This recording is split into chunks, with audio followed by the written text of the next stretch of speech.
Belt দে। জি আপু। এই নাও।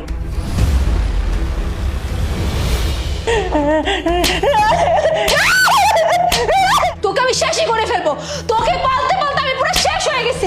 সারাটা দিন তোর সেবা যত্ন, এই লাগবে সেই লাগবে কত কিছু। তোর ছেলে তোকে আমার ঘরের উপর চাপাই দিয়ে গেছে। এই বুড়িটা দেখতে দেখতে আমার জীবনটা পুরো নষ্ট হয়ে গেল। মরে যেতে পারিস না। তোকে আমি কতবার বলছিলাম সকালবেলা নাস্তা রেডি, চাই মানে চাই, তুই কেন নাস্তা রেডি করলি না? বৌমা, তোমরা দুজনে মিলে আমার উপর যে অত্যাচার করতেছো না, আমার বলার আমি সবকিছু করে দেবো, সবকিছু। তুই ছেলের কাছে বলবি তাই না? ছেলের কাছে বলবি? এই তুই ছেলের কাছে কিভাবে বলবি? হ্যাঁ, তুই ছেলের কাছে যাবে কিভাবে? যাওয়ার তো আমি সব পথ বন্ধ করে দিছি। তোর পা তো আমি পড়াই দিছি। এই পা নিয়ে তো তুই ছেলের কাছে যেতে পারবি না, আর কিছু বলতে পারবি না। আবার বলে ছেলের কাছে বলে দিবে। এই বুড়ি, তুই সবচেয়ে বড় ভুল করছিস কি জানিস? সকালে নাস্তা না বানায় আপু তুমি ওকে আরো মারো। আর শোন, তুই যদি ঠিক মতো নাস্তা না বানাস তাহলে তোর হালে এরকমই প্রত্যেক দিন হবে। ঠিক বলছিস, একদম ঠিক বলছিস। বুড়িটাকে তো মেরে মেরে শেষ করে দেওয়া উচিত, মেরে শেষ করে দেওয়া উচিত।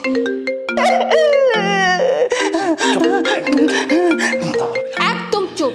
তোর ছেলে ফোন দিছে, একটা যদি তোর আওয়াজ আমি শুনছি না, তোর থতমা বাড়ায় কিন্তু এর উপর মারবো। হ্যালো, কেমন আছো? এই তো আমি ভালো আছি, তুমি কেমন আছো? আমি ভালো আছি। আচ্ছা, মা কেমন আছে? মায়ের খেয়াল রাখতেছো ঠিকভাবে? মা, হ্যাঁ মা তো বেশ ভালো আছে।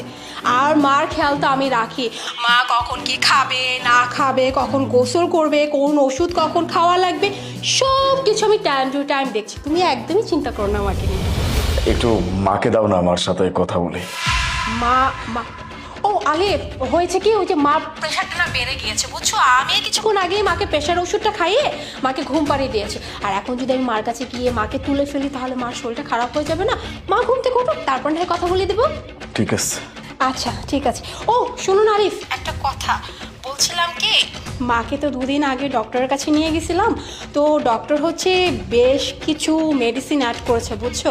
আর তুমি তো সংসারের খরচ পাঠাবাই, তো বলছিলাম কি যদি ওই এক্সট্রা যে মেডিসিনগুলো দিয়েছে ওইগুলোর টাকা যদি তুমি এক্সট্রা একটু পাঠাতে ভালো হতো আর কি। ঠিক আছে। শোন বুড়ি, তুই চুপচাপ এখন রান্নাঘরে গিয়ে আমাদের জন্য খাবার দাবার রান্না করবে, তারপর ডাক দিবে। আর যদি কোনো ভুল করিস তাহলে তোকে আমি এই বেল্ট দিয়ে বাইরেতে শেষ করে দিব। বৌমা,